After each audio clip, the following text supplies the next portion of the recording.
Let's talk about carbon budgeting, our carbon footprint, our environmental impact. How can we calculate that? How can we analyze it? How can we make a plan of going forward to reduce our individual carbon footprint? So I just want to highlight a few tools that I've used both in the past and I continue to use during my journey, and it's helped me identify what's the low-hanging fruit, what are the things that I need to start working on, and what are some of the things that sometimes get the biggest amount of media attention but aren't necessarily going to have the biggest impact, because we all have our own individual lifestyles and ways of living and things that we can or can't do. So I want to run you through a few of those. So this one to start with is carbonfootprint.com.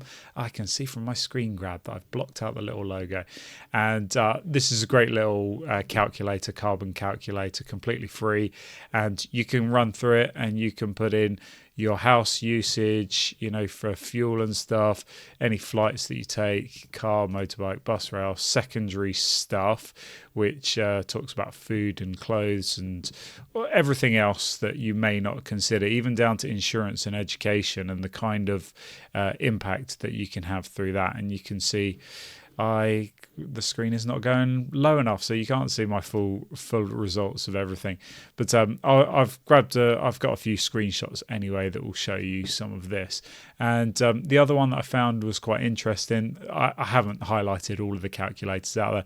This WWF carbon footprint or environmental footprint calculator, I found that one was quite interesting, and that one definitely shows a lot more of the embodied carbon and some of the kind of responsibility that we should have towards those things. So let me just pull up here. There you go. Okay. So are we on the oldest one? Yes, we are. So the first screenshot here that you can see that shows the conclusion of my footprint being 16.1 tons. This is basically my scenario before we started trying to do our bit and trying to reduce the our personal emissions and everything surrounding that.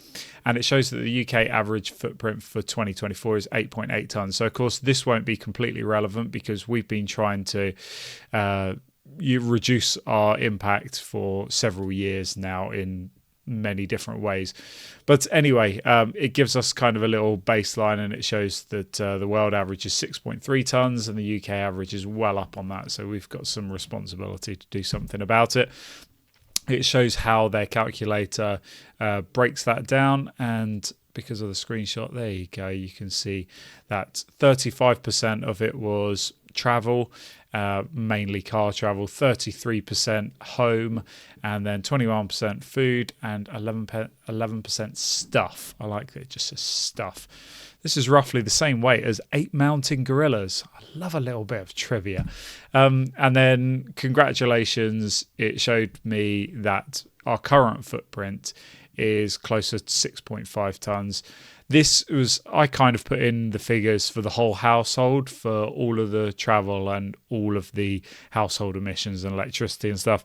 And also during this time of us trying to emit less, we've gone from a 2-parent, 2-child household to a 2-parent, 3-child household as well. And this doesn't really take that into account very much. So actually per person in our house, we'd be considerably lower than that because our emissions for a car and for the home emissions are spread over more people. So anyway, that goes to show that making a concerted effort, we've reduced that down, and this is obviously an annual amount that we're talking about here. 16.1 tons of CO2 down to 6.5 tons, nearly 10 tons, according to this one calculator. But you can see the breakdown there that now our travel and our home are now less than food. And we've also reduced food consumption because we live a mostly vegetarian diet these days.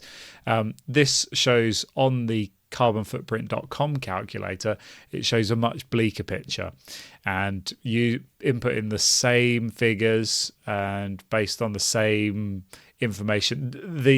The WWF footprint calculator definitely makes more assumptions and doesn't go into as much of the nitty-gritty details. So if you really want to get a more accurate picture, there's a lot of stuff you can do on the carbonfootprint.com calculator that you can't do on the WWF one, and I think some of that will have really affected how this has come out as so high, almost double, to be honest. So anyway, 29.11 tons, and I've lost the current one. Is it going to show me on here? Now it shows 3.79 tons, so it shows an even more radical transformation of what we're doing. This is not correct, actually, because it doesn't show my car or house on there. Okay, we'll come back to this. I've got some figures elsewhere anyway. Okay, so I keep a little running tally on a spreadsheet, and here is if I actually calculate manually based on grams of CO2 per kilowatt hour for the electricity and grams of CO2 per kilometre for vehicles, then it seems to come out a lot worse for us. So I haven't yet put anything in for holidays for this year, so that one is kind of outside this. Well, it's not really outside the scope of this video, but that one's a difficult one to estimate at this time. Maybe at the end of the year, I'll be able to do an audit, a post-year audit, and to see how we're getting on. But this is how I've got to this calculation anyway. Our home heating used to be roughly 3.5 tons, and that is actually, it probably would have been worse because the grid is decarbonising, but that is loosely based on how much we used of gas, and of course we've cut off gas now. Sorry, that probably was totally confusing. The electricity is the one that's decarbonising. The gas obviously isn't getting any greener. That's one of the good things about electrification. As the grid gets greener, you naturally automatically will get greener without any lifestyle or habits changing. But you can see our electricity at the moment. I've put minus 407 kilograms of CO2 projected for this year. That is based on the amount of kilowatt hours that we are predicted to generate.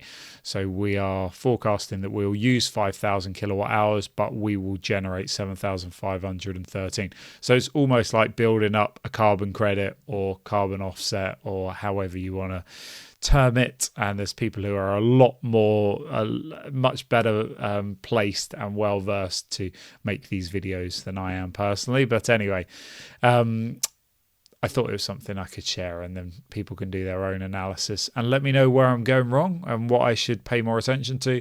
Food at home, based on some of the calculators, I think that we've only reduced our annual consumption by in the region of 1 ton. And that is based on having some sort of meat, generally just chicken, not beef, which is definitely a high emitter in terms of the production cycle for beef. But anyway, I'm getting into the weeds of things. Less eating out, that's probably less of a conscious decision, and that's just the consequence of having 3 young kids. And this puts us somewhere in the ballpark now of having to try and do something about what's left here, because the goal is, I'm confident that we're going to get the running costs of the house to net zero, and the general household emissions in terms of the energy consumption and everything. I'm confident in getting that to zero now, and that's not too much of a challenge. But now I want to see if we can get our overall footprint down to zero. Now, by reducing our use of the car, and the vast majority of this was probably my commute into work, but we are somewhere in the region of now emitting 2 tons of CO2 per year. And that is based on 1.4 tons from our diesel people carrier, and then about half a ton from my wife's moped that she commutes on every day, and then about 100 kilograms from my motorbike that I use. kind of demonstrated an important point for us as we move forward as a society, and as there might need to be some cultural shifts, that actually the biggest reduction here in emissions wasn't by swapping to an EV, it was by using the car less. There's obviously still a lot of emissions associated with using an EV. Typically, depending on how efficient your EV is, you will save roughly in the ballpark of 75% of your carbon emissions by switching to an EV. So that gas guzzling V8 SUV, if you switched over to a little Hyundai Kona, which is very efficient and doesn't use a lot of energy to push it down the road, you're probably going to save more. Whereas if you swap from a little 1 litre Ford Fiesta and you jump into a massive Audi e-tron that only does 2 miles per kilowatt hour, there is some complicated mental gymnastics to do, but there is potential that when you look at the whole, you don't even actually need to look at the embodied carbon. If you look at the embodied carbon as well, it's probably quite clear that a 1 litre petrol Fiesta may actually be better for the environment than your 2.5 ton or 3 ton electric SUV. The smartest way to reduce emissions is to reduce our use of transport, especially single occupant cars. They are incredibly inefficient. Even the best electric cars, they're still emitting quite significant amounts, whether you charge it from the grid or if you've got a massive excess of solar. Okay, you could again do some gymnastics to make the sums add up, a bit of mad maths to justify more transport in an electric vehicle. But remember this point, that there's no such thing as wasted energy as well, that anything that you generate from your roof on your solar panels will go into the grid and it will be used by your neighbours. And so there's no point in wasting energy. And this is one of my bugbears with electric vehicles. I think they're great and they're an important stepping stone. And they're one of the ways as well that we can, just like a heat pump for us, we didn't really have to make any lifestyle changes to massively reduce our household emissions. And EVs can do a similar thing for people. We can maintain a similar lifestyle, so there's very little disruption, very little sacrifice needed. And in many cases, there's just advantages when you jump to an EV. But we need to maybe look outside at the whole as a whole. I'm getting my tongue totally in knots in this video. We need to have a holistic approach to see the whole of our carbon budget and carbon footprint, and then we need to be looking at all of these other bits, our diet and everything else, just to see if there's small things we can do. My favorite definition of sacrificing something is that we give up something good for something better. And for me, that was actually giving up living so far away from work, and also then being able to give up using the car as my default go-to mode of transport and getting on a bike. And that, of course, took quite a paradigm shift in my thinking and my habits, and wasn't easy to do overnight, but I think there's little steps that everyone can take, and just even walk into the local shops. Hopefully none of my neighbours are watching this, but I go out with my boys with our shopping bags and we go and walk to the local supermarket, and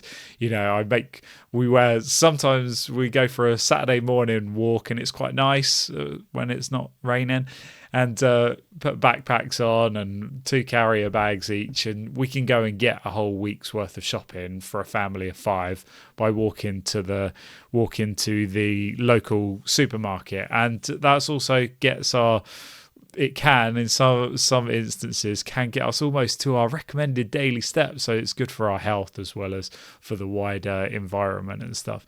And I don't see that happening. And I speak to people and they just think I'm absolutely mad. They think I've lost the plot.